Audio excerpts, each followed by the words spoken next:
Wabarakatuh. Bismillahirrahmanirrahim. Alhamdulillahilladzi bini'matihi tatimmus shalihat.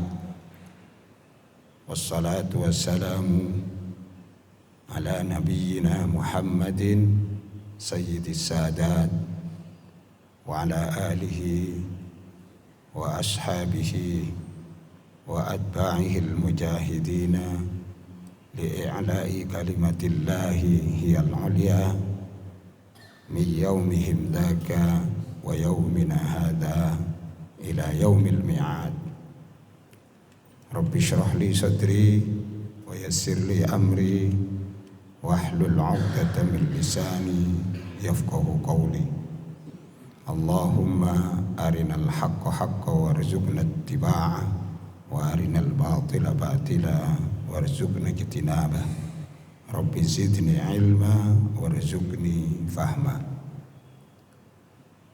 Bapak-bapak, ibu-ibu jamaah salat subuh di Masjid Besar Ar-Rayyan yang saya muliakan, alhamdulillah kita pagi ini dapat kenikmatan sehat dan bisa melaksanakan sholat subuh berjamaah di masjid yang cukup megah ini. Yang ingin saya sampaikan di sini,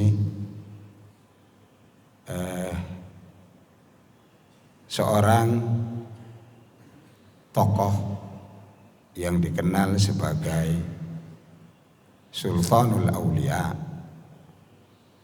bernama Syekh Abdul Qadir Al-Jilani itu meringkas secara global ajaran Islam ini dengan ucapan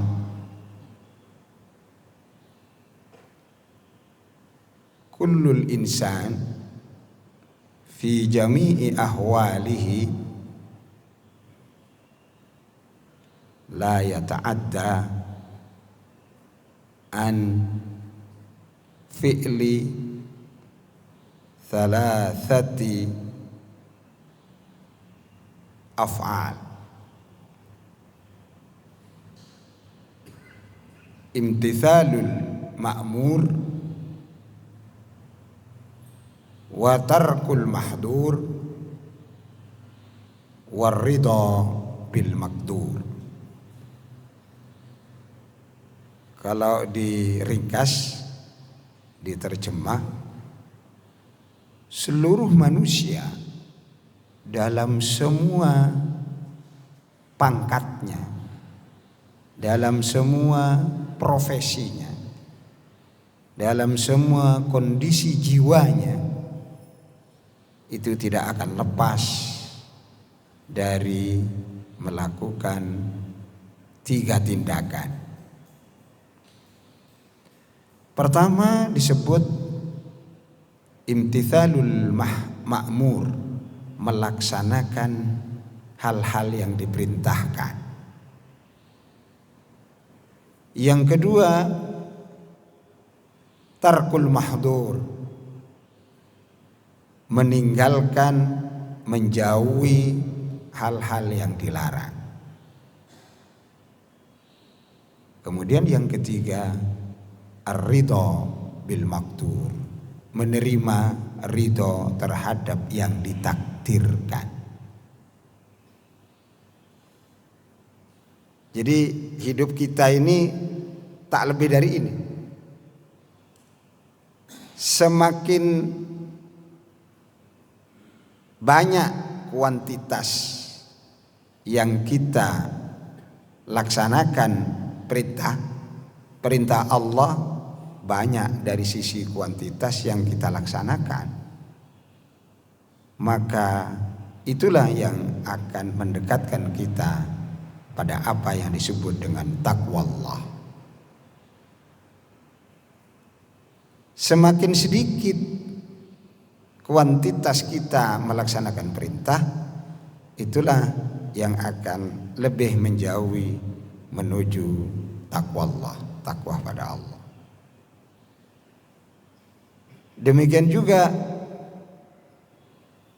semakin jauh kita menjauhi larangan Allah, maka semakin dekat kita menuju Allah.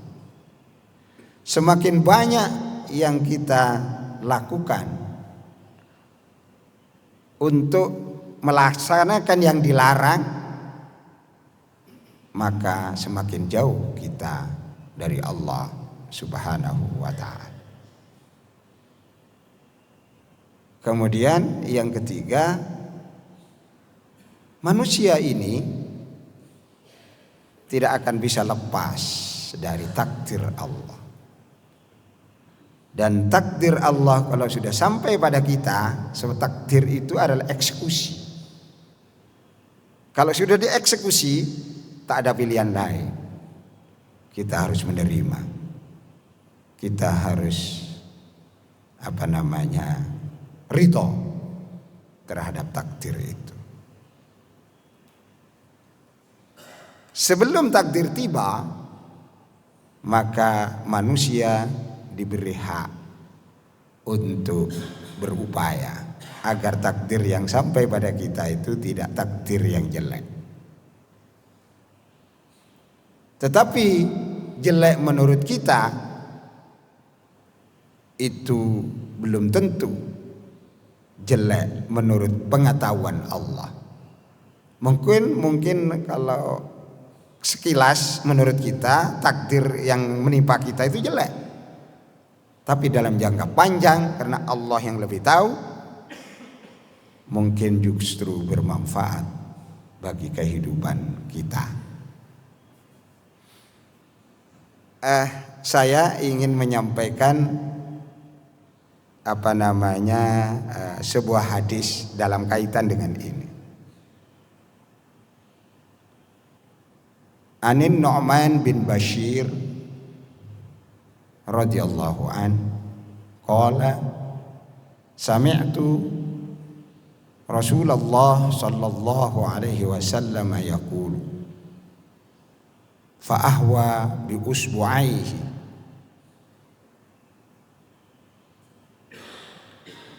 innal halala bayyinun wal harama bayyinun wa bainahuma mushtabihatun qad la ya'lamuha katsirun minan nas famanittaqa asyubuhat faqad istabra'a lidinihi wa irdihi wa man waqa'a fi syubuhat faqad waqa'a fil haram. Masih agak panjang hadisnya, tapi saya potong sampai sini. Kurang lebih dari Nu'man bin Bashir radhiyallahu an, ia berkata, Rasulullah sallallahu alaihi wasallam bersabda sambil Rasulullah mengisyarahkan kedua jarinya. Kata Rasul, innal halala bayyinun, sesungguhnya yang halal itu jelas. Wal harama bayyinun, yang haram itu jelas. Kita ini diberi akal oleh Allah membuat yang haram jelas, yang haram jelas. Laras napa mboten niku? Haram jelas, halal jelas. Nah wong Jawa ngartikannya sesungguhnya halal ya ben, bayyinun dari kan ben. Wal haram bayyinun. Haram juga ben. Ben itu maksudnya jelas. Saking jelasnya tidak manusia Kucing itu loh tahu halal haram. Buktinya apa? Kucing itu kalau dikasih makanan, dikasih ikan, wah itu menikmati mereka, seneng sekali. Dimakan, kemudian dia sambil bunyi. Dan kalau kucing itu mencuri, kita berada di atas meja, meletakkan makanan di atas meja, kita tinggal, sudah ditutup, nah, kucing datang, kemudian dibongkar ini, dimakan. Setelah makan itu langsung lari. Menunjukkan apa? Kucing itu ngerti bahwa ini haram. Iya kan? Lah kucing saja tahu, apalagi manusia. Innal halala bayyinun wal harama bayyinun. Nah, ketika sudah jelas begini, maka kita tidak sulit untuk meninggalkan yang haram, dan mungkin kalau yang halal kita lakukan. Nah, ini saking jelasnya.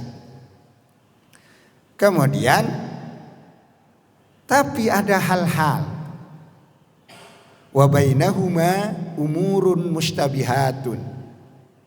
Di antara yang halal dan haram itu ada hal-hal, ada sesuatu, ada perkara-perkara. Jadi biasanya ustadz itu, para ustadz mengartikan perkara-perkara. Ada hal-hal yang tidak jelas,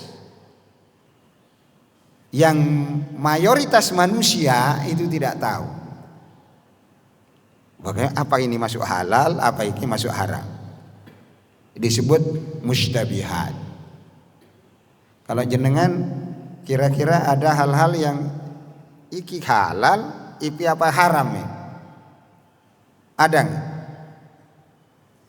Ini ada yang dihadapi, yang kita hadapi. Nah, oleh karena itu harus bisa bertanya, harus ada ustadz, harus ada kiai yang bisa menjelaskan apakah masuk ke halal atau masuk haram. Tapi yang diperintahkan di situ orang itu supaya menjaga jangan sampai kita melakukan hal yang syubhat, yang belum jelas. Karena disebutkan di situ famanittaqa asyubuhat faqad istabra'a lidinihi wa 'irdi. Barang siapa yang menjaga diri untuk tidak melaksanakan yang syubhat, yang masih belum jelas, maka dia berarti setelah berjasa membersihkan agamanya dan membersihkan kehormatannya. Kemudian disebutkan berikutnya, faman waqa'a fi syubhat faqad waqa'a fil haram. Kalau dia melakukan yang syubhat, itu bisa jadi kemungkinan besar dia akan jatuh dalam hal yang diharamkan.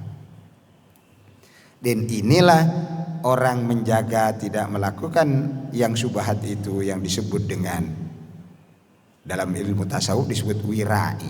Wirai itu hidup wara. Nah contohnya apa? Contoh dalam kehidupan sekarang ini. Kalau tidak terpaksa ya, misalnya dalam perkawinan. Perkawinan dalam kitab lama, kitab-kitab klasik dulu, perkembangan teknologi belum seperti sekarang. Orang kawin itu supaya sah, wali, kemudian calon manten, saksi, itu harus fi majlisin wahidin, di satu majelis. Kemudian kena COVID, nah, walinya ada di Jakarta, mantennya di Surabaya misalnya, saksinya ada di Amerika, pakai jaringan internet. Nah, bagaimana ini? Nah, ini problem kan? Ini namanya syubhat.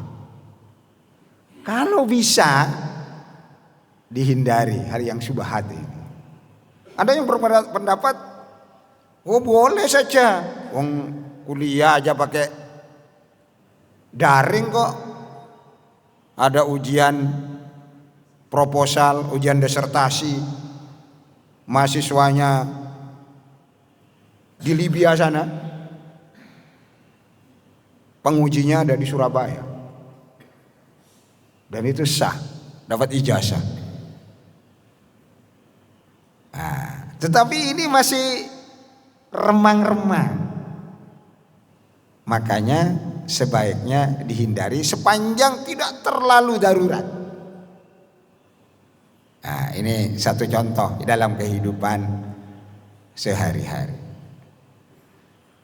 Contoh kedua,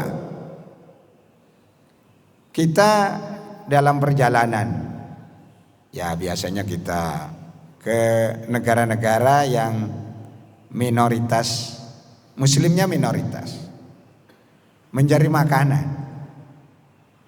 Makanan itu ada di suatu tempat, misalnya restoran. Di restoran itu campur, ono gambar babinya, ada anjingnya. Di sini ada yang kambing, ada yang halal, ada yang di satu dua ini. Kita bisa apa namanya? Bisa pesan yang halal kan gitu kan. Tapi kalau mungkin masak di belakang kan jadi siji. Nah ini kan apa namanya, mustabihat. Maka perintah dari hadis tadi, famanittaqa asyubuhat, kita menjaga diri untuk tidak masuk ke dalam syubhat. Maka kalau kita itu dalam keadaan seperti itu, kalau sudah ada seperti itu, maka cari aja lah yang memang ada restoran yang memang khusus yang halal. Itu ada itu di Eropa, di mana itu ada. Cari masakan apa namanya, restoran Libanon, ini jelas halal. Itu loh. Ada kalau di Spanyol itu ada namanya lembaga halal. Mereka di sana walaupun minoritas muslim itu mereka perlu halal. Dan itu dicari orang, laris. Orang datang cari yang halal. Jangan cari yang syubhat. Memang ada yang halal di situ, ada yang haram, tapi tidak jelas. Nah, itu makanya di akhir dari hadis tadi disebutkan faman waqa'a fi syubhat faqad waqa'a fil haram. Barang siapa yang memilih yang syubhat kan belum jelas, yang kita mungkin ini halal ini kan gitu kan, maka dia diperkirakan akan jatuh dalam keharam. Lah, hidup seperti ini tidak mudah. Karena iki wis lapar ya. Sudah apa masuk darurat apa enggak kan begitu. Tapi perintah dari Rasulullah itu supaya kita menjaga, jangan sampai kita masuk dalam yang syubhat itu. Tapi nek wong Surabaya, bukan orang Sidoarjo, Surabaya. Wong golek sing haram ya angel kok katanya. Kok sing golek-golek sing halal. Sing haram ya angel biar gitu. Tapi ini gak bener ini. Wong itu sudah jelas kok halal bayyinun, haram bayyinun. Ada mesti ketemu kita. Asalkan kita sungguh-sungguh. Nah, ini yang pertama yang ingin saya sampaikan. Mudah-mudahan kita bisa melaksanakan yang sudah jelas halal dan menjauh yang sudah jelas haram. Dan kalau ada yang tidak jelas, maka kita menghindari diri supaya tidak melaksanakan yang masih syubhat. Saya pernah mengalami hal-hal yang seperti itu, ngalami real gitu. Saya pernah ke Kanada di hotel gitu, kok ada baunya enak gitu. Tapi karena kita pakai kopiah hitam, Sudah kita antri, sudah kita mau makan di restoran itu. Jadi orang sana juga menghormati kita. Kamu muslim? Iya. Dia bilang, jangan di sini. Di sini gak jelas. Ono sing haram, ono sing halal. Tapi kalau masak kan jadi siji. Karena waduh kalau begini gimana ini? Padahal sudah lapar. Maka saya keluar, telepon Pak Dubes. Ini gini, oh ya, sebentar lagi saya tak ke situ, nanti tak carikan tempat yang bagus, gitu, tempat yang halal. Nah, baru kita datang Pak Dubes, kemudian diantar. Ternyata yang punya restoran itu di Toronto, bukan di Toronto, di McGill. Itu Cina Muslim, mempunyai restoran di sana. Nah, itu restoran yang halal semua, tidak ada yang haram. Hanya di depannya itu yang haram. Di depannya itu tempatnya orang menjajakan blue film. Di depannya itu. Iki masuk sing mana ini? Kita kan perlu makan. Nah. Kemudian yang kedua yang mungkin bisa saya sampaikan, orang menerima takdir Allah itu suatu keharusan. Sebab kalau nggak nerima itu nggak ada gunanya juga. Takdir Allah itu ada yang baik menurut ukuran kita, jadi nikmat. Ada yang jelek menurut ukuran kita, itu musibah. Kalau yang nikmat, ya otomatis orang nerima kan. Jadi kita diberi takdir oleh Allah menang pilkada. Kan memang kita berusaha untuk bisa menang. Misalnya, kata anak sing calon bupati ya, misalnya menang. Menurut pikiran si penerima takdir, itu kan enak, itu nikmat.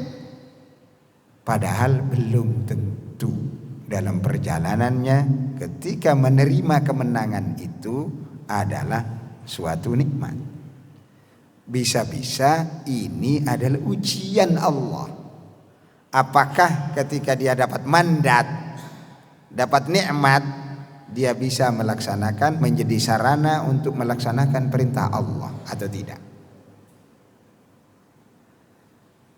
Nah, orang ketika menerima nikmat itu harus direspon, harus diterima dengan keinginan bahwa nikmat saya ini supaya menjadi sarana untuk memperkuat melaksanakan perintah Allah dan bisa memperkuat untuk menjauhi larangan Allah.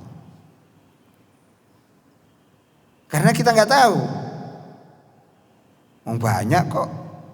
Kalau kita menjadi penceramah anti korupsi, ya wajar, karena sing api di korupsi kawan. Enggak ada apa-apa. Ya wajar, penceramah anti korupsi. Coba penceramah itu jadi bupati. Kesempatan untuk korupsi ada, jadi pejabat lah. Maka sebetulnya orang itu diukur kesempatannya. Dia itu ada yang akan dikorupsi, tetapi dia tidak korupsi. Lah ini namanya takdir tadi menjadi pejabat publik itu adalah menjadi sarana kebaikan. Tapi sarananya kalau kita nggak bisa menerima amanah dan kita tidak tahan banting, maka korupsi itu menjadi jalan kita menjadi jelek. Jabatan itu menjadi jelek.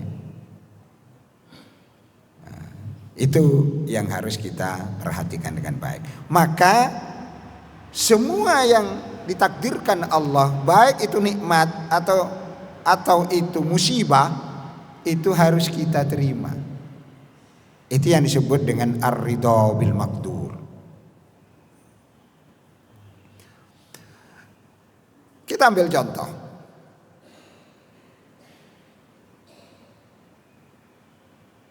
Ada jelek bagi kita. Kita contoh para nabi lah, biar lebih enak kita. Nabi Yusuf itu mendapatkan takdir dibuang oleh saudara-saudaranya, dimasukkan ke dalam sumur. Kalau dilihat waktu itu musibah besar. Sebab kalau itu terus-menerus akan menjadi sarana dia akan bisa mati. Tapi Nabi Yusuf itu tidak ada rasa, dia diterima.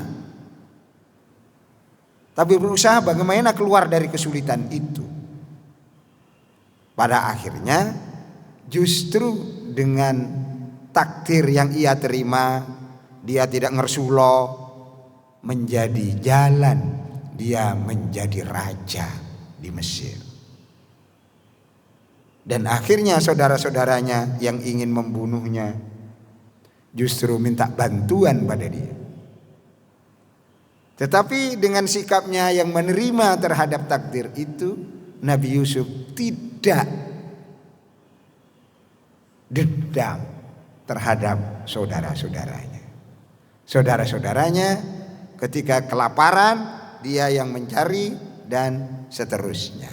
Dia yang memberi dan dia tidak ada rasa untuk balas dendam ketika dia berkuasa dan posisi saudara-saudaranya itu dalam keadaan kesulitan.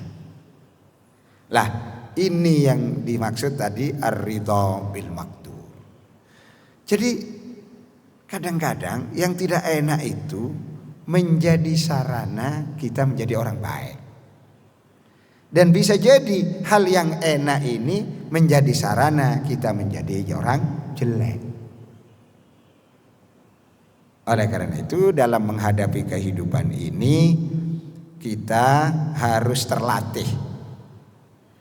Jadi kayak kita punya anak, jangan anak itu tidak dilatih untuk kecewa. Sekali-sekali kecewa. Kenapa kok harus begitu? Karena kalau dilatih kecewa, kalau menghadapi kehidupan, nanti dia akan tahan banting untuk menerima realita. Kalau punya anak, sebuah kebutuhannya dipenuhi, ininya dipenuhi, minta tas dikasih, minta sepatu dikasih, perlu ini dikasih, tidak pernah kecewa. Dia orang tuanya saking cintanya pada anaknya. Sebetulnya nggak salah itu, tapi kita harus memikirkan masa depan anak ini. Karena dia nggak terlatih, tak terlatih kecewa. Sekali-sekali kecewa, sekali-kali ada nangis. Nah, kita juga begitu. Makanya Allah, ketika Allah memberi musibah pada kita, itu berarti kita kecewa karena musibah. Tetapi kalau itu diterima terus, kita terlatih. Ketika ada musibah kita sabar, dan kita mendapat nikmat kita itu bersyukur, dan dalam pikiran kita musibah atau nikmat yang datang pada kita itu semuanya adalah ujian Allah. Hari ke sana dalam rangka apakah kita menerima nikmat itu bisa menjadi jalan melaksanakan perintah, apakah nikmat itu menjadi jalan kita itu menjauhi larangan. Musibah juga demikian, kita terima. Kita dengan musibah menjadi jalan agar kita melaksanakan perintah. Kalau kita sakit sedikit misalnya, nah kita ingat, waduh sakit ini tidak enak, menjadi tidak produktif, sholat agak sulit. Nah, maka kita akan menjadi jalan. Ketika kita sehat, wah kita akan lebih produktif mumpung kita sehat. Harus begitu dan seterusnya dan seterusnya. Saya kira sudah jam berapa? Sudah cukup ya. Itu yang bisa saya sampaikan. Mungkin monggo bisa dialog sepanjang saya bisa, maka saya jawab. Kalau saya tidak bisa, saya tunda jawabannya. Monggo. Kami persilakan Bapak Ibu jika ada pertanyaan, monggo angkat tangan.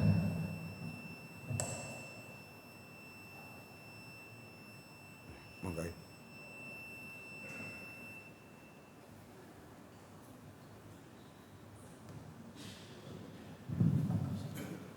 Assalamualaikum warahmatullahi wabarakatuh. Mohon izin bertanya, Prof.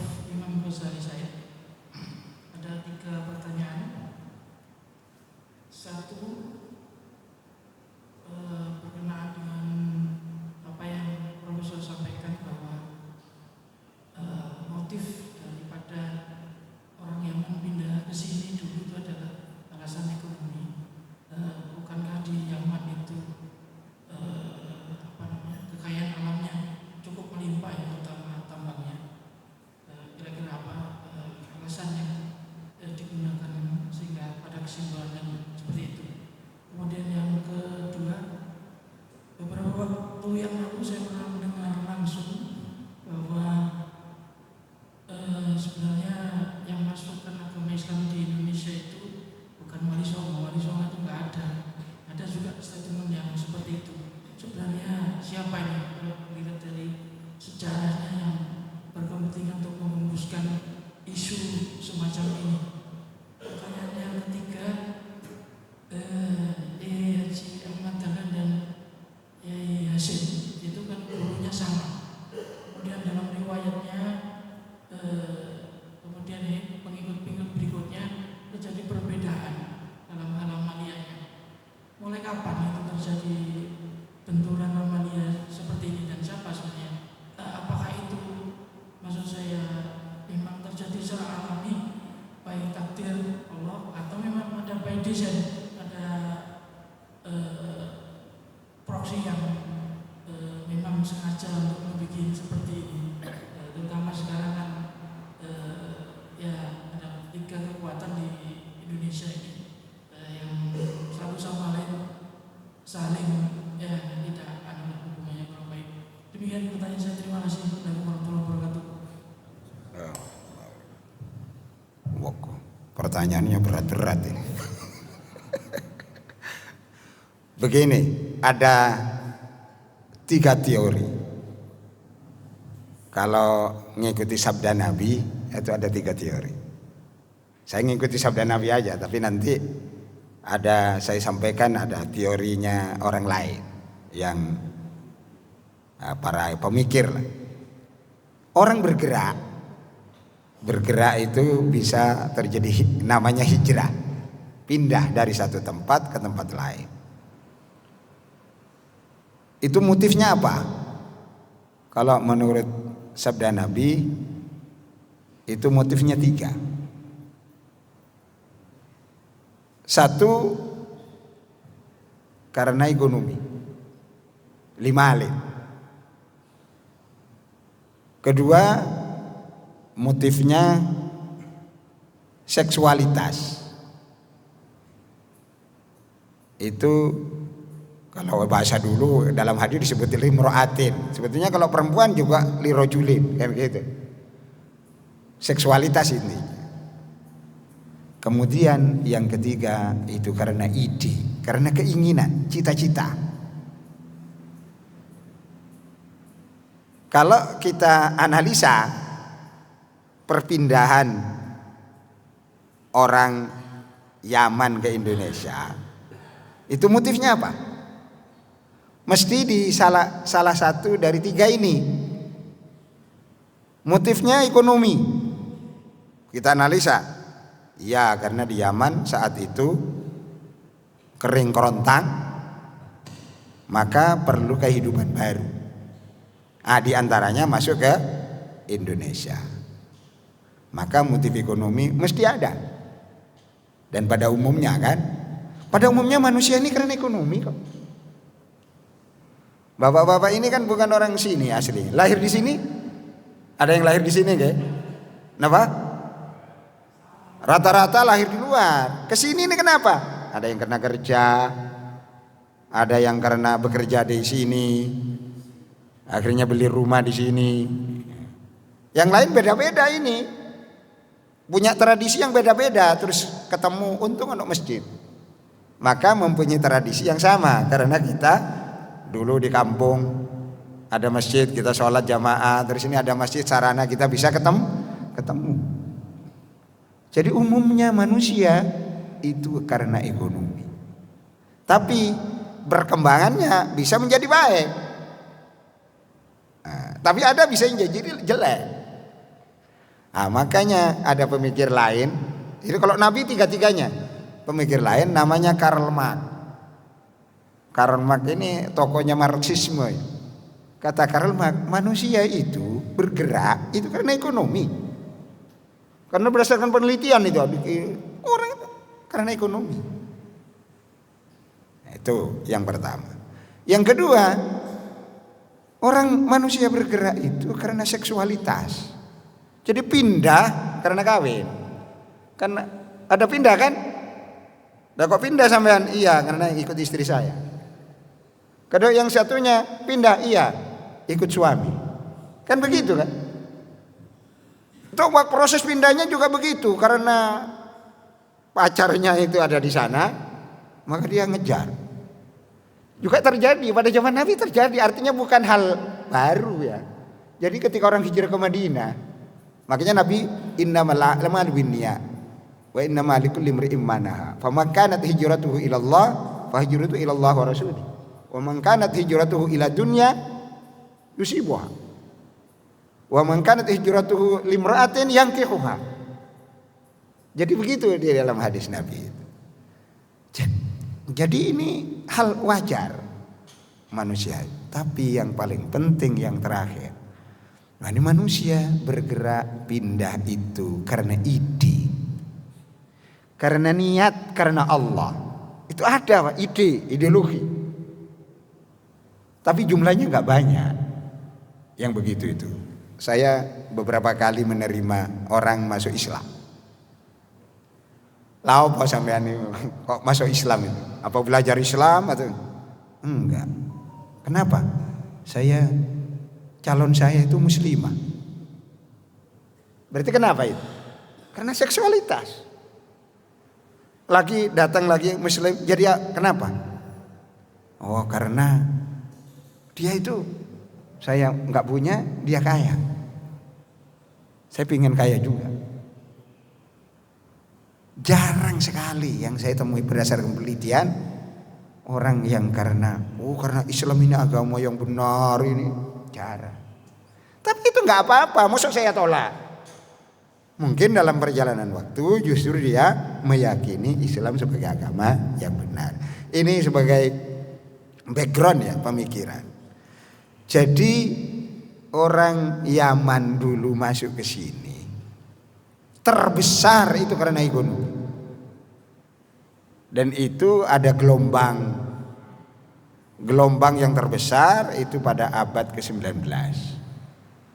Tahun 1830-an itu datang ke sini. Orang-orang yang dikenal wali, orang-orang sini ini kan orang Jawa ini kan ketemu wong hidung mancung ngono, pakai jas serban gitu. Sudah ya memang tradisi kita. Itu baru saja. Orang sini sudah Islam semua. Kalau misalnya orang Yaman itu datang ke sini itu tidak akan dapat penghormatan yang hebat dari bangsa Indonesia, dari orang Jawa. Tapi karena sudah Islam. Nah, baru 1830, 1800 berapa. Sebelumnya memang sudah ada tapi sedikit. Tapi yang besar-besaran itu abad ke-19. Itu mungkin. Motifnya apa? Ekonomi. Saya ulangi lagi, ekonomi. Dan wataknya orang Arab itu kalau datang kemari ya, itu tidak bawa istri. Istrinya orang lokal, orang Indonesia. Dan orang Indonesia seneng karena hidungnya mancung-mancung kan, gagah, ganteng, apalagi terus mengaku turunan Rasul. Waduh, ini bisa menurunkan, memproduksi dzurriyyah Rasul di sini kan begitu. Orang senang. Itu yang terjadi. Terus kemudian mereka ini kemudian membuat komunitas dan dibuat cerita-cerita yang mungkin bisa diterima oleh wong Jawa. Diterima. Cerita-cerita itu yang aneh-aneh, yang melebihi Rasulullah. Nenek moyangnya itu katanya iso mi'raj 70 kali dalam semalam. Nah, 70 kali sekali mi'raj itu berapa menit? 1 menit saja kan sudah 70 menit. Bagaimana? Gak logis, Pak. Dari segi logika gak logis, dari sisi ajaran Islam, Nabi itu Mi'raj itu hanya 1 kali, kok DI semalam itu 70 kali. Dia kan melampaui Nabi. Nah, kayak gitu ini menurut saya. Ya jangan siapapun yang ngomong itu gak bisa kita terima. Macam-macam lah, saya tidak membahas itu. Jadi dengan cerita-cerita itu mereka buat komunitas ini menjadi kuat. Nah, itu yang terjadi. Dan pemahaman keagamaan yang bisa menerima sikap dan pemikiran mereka adalah yang menerima yang khurafat ini. Yang menerima khurafat ini ya wong NU lah. Yang bisa menerima. Nah, Muhammadiyah gak kira. Ya, orang Muhammadiyah kan orang rasional. Gak terima. Apalagi di internal mereka ada al-irsyad. Nah itu. Nah kemudian pertanyaan berikutnya adalah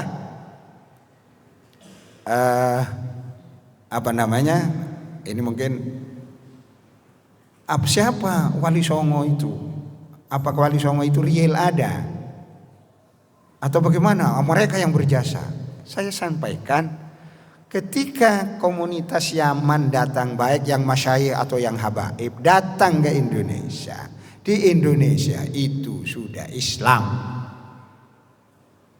Siapa yang mengislamkan? Yang mengislamkan, yang berjasa paling besar adalah Wali Songo. Sebelum Wali Songo sudah ada, Pak. Jadi wong Jawa ini abad ke-8 atau abad ke-7 Islam sudah sampai sini. Tapi sing nerimo enggak banyak. Sedikit sekali, tetap ya menjadi minoritas. Ada sini gitu. Kano konjoy. Ketika Wali Songo itu mungkin kalau yang di Surabaya ada Sunan Ampel, dan memang harus bisa secara politik ya karena dia dekat. Jadi kalau bahasa orang Jawa dilala kersane Gusti Allah. Karena Prabu Brawijaya V itu kawin sama bibinya Sunan Ampel. Maka ketika Sunan Ampel ke sini kan dia dianggap keluarga raja karena permaisuri kan. Permaisurinya ini ponakannya ini. Nah, dengan begitu dan karena Raja Majapahit itu orangnya toleran terhadap agama, maka dia justru diberi tanah perdikan yang sekarang jadi masjid di Masjid Ampel Dento itu. Tahun 1421 abad ke-15.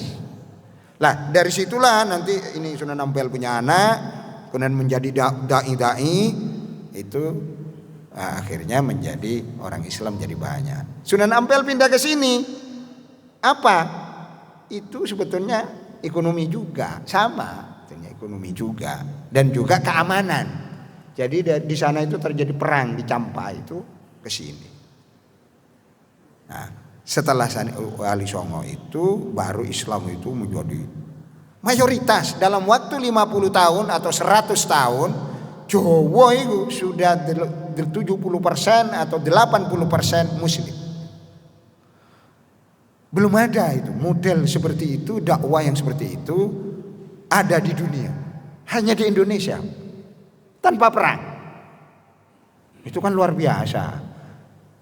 Terus setelah Islam semua mereka datang ke sini terus diklaim kami yang mengislamkan orang Jawa. Kalau nggak ada saya maka orang Jawa itu menyembah kayu katanya. Ya kurang ajar ini. Nah, jadi ini enggak sesuai dengan realita. Saya mempelajari sejarah. Jadi itu yang terjadi.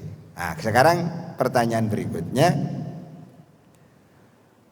memang suatu komunitas itu sesuai dengan tantangannya.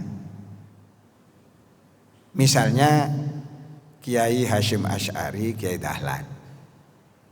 Kiai Hasyim Asy'ari sama Kiai Dahlan ini teman. Tapi teman yang lebih senior itu Kiai Dahlan. Kiai Dahlan itu lahir, dia meninggal tahun 1923. Lahirnya tahun 1800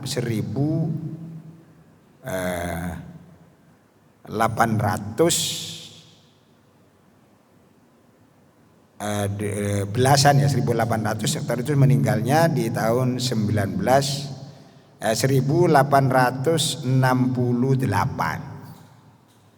dan meninggal tahun 1923. Jadi usianya 50 lebih.